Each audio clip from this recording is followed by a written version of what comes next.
Hi, my name is Sarah Lynn, and I would like to share a story with you that I haven't revealed to anyone. I've been with my husband for 19 years, married for 12.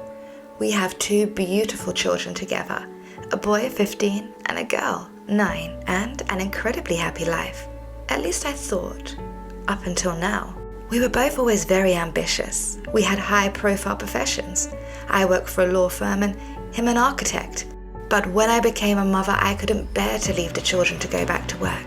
So we decided he would continue to work and I would become a housewife. We felt this was the perfect decision at the time. The thing is, I recently found out he's been hiding something from me. We were talking in the kitchen one morning and before he left for work, suddenly his phone rang. He went outside to take the call. At that moment, I didn't think anything of it, but his briefcase was left wide open on the kitchen top. I saw a Father's Day card inside the pocket. My first thought was, it's from one of our kids, so I took it out, to give it a read. It was from a child, but one called Theo, who wasn't ours. Well, at least not mine. When I read the scribbled words on the card, I couldn't imagine the child being any more than 5 or 6. No wonder he went outside to talk on the phone. Must have been talking to Theo's mother. I was shocked, dumbstruck. I felt sick to my stomach. I nervously placed the card back into his briefcase. Over 19 years we've been together. I've had no reason to doubt him, so I've never even been through his phone or questioned him on anything he said or did. What do I do? Should I ask him about it? Or should I just leave it and hope he decides to come clean? How the hell can he do this to me? To us? I felt so stupid, so betrayed. How did he even find time to meet other people? He worked long hours, had a lot of demanding clients, and managed huge projects. I felt ashamed. How did I not notice? I couldn't even tell my friends. I was in denial.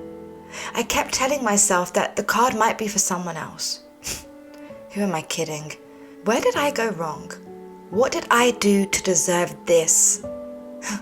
He probably doesn't find me attractive anymore.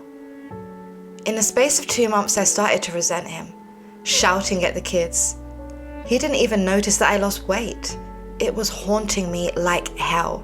It messed me up in so many more ways. I took to drinking, smoking.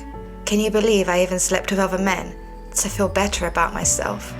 Then one day, I looked in the mirror and I said, "What are you doing? This is not who you are. Why are you degrading yourself like this?" The following weekend, we went to our countryside house to spend time as a family.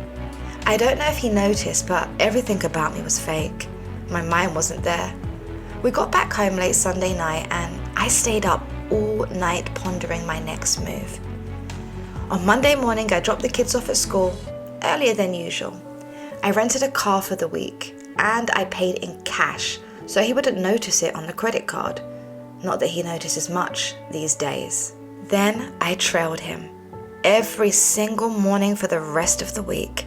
I sat in that car every day outside his office. I even fell asleep sitting in that car every single day. I was stalking my own husband.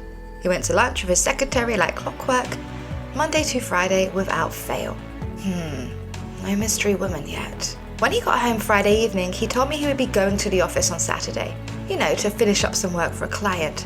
I immediately called the rental car company and extended it until Monday. Then, that Friday night, I made advances towards him.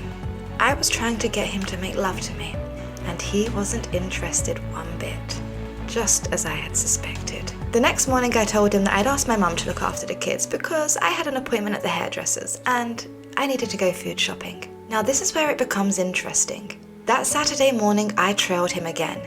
But this time, instead of turning off where he normally would, he carried on for another half an hour. I almost lost him at the traffic light, but eventually I caught up with him. He then turned off and parked in a driveway. 2 kids came running out of the door shouting, "Daddy, Daddy!" excited and jumping into his arms. They looked no older than 3 and maybe 5. I was in complete shock. What was even more shocking, his secretary came out. That bitch. I sat in the car for a few minutes in disbelief before I went and knocked on the door to confront him. But she opened the door. Can you believe she asked if she could help me after she's been helping herself to my husband for God only knows how long? I took my heels off and started to beat the daylight out of her. I could hear the kids screaming, but at the time I was so enraged. It must have been horrific for them to watch, this mad woman beating the hell out of their mother. Then he decides to show up and drag me off of her, and has the audacity to tell me to calm down. I started giving it to him as well. I left them both bloodied and bruised. I heard sirens drawing closer. 5 minutes later, I found myself in handcuffs. The police arrested me. I spent a night in a cell. Surprisingly, neither of them pressed charges, like I should be grateful. I pressed him for an explanation. Can you believe he told me I wasn't giving him much attention? And I was always tired. Yes, that might have been true, because looking after 2 kids, helping them with their homework, dropping them to clubs, cooking, cleaning, it's a full-time job. As for her, I'm not gonna lie, I did feel sorry for the poor girl. She came to see me whilst I was in custody. She told me that she knew he was married, but he told her we weren't together, and we were just living in the same house because of the kids. And how he promised her that he would leave me to live with her. Naively, she believed him. She offered her sincere apologies. I stood there in my cell looking at her. I was thinking, if those bars weren't there, I'd give you another beat down. After a lengthy court battle between my husband and I, the judge awarded me the house and the kids and half of everything. He then moved in with his mistress and their children. That's my story. Can you relate? Was I in the wrong to take it out on her? Should I have forgiven him? I think not. But let me know what you think.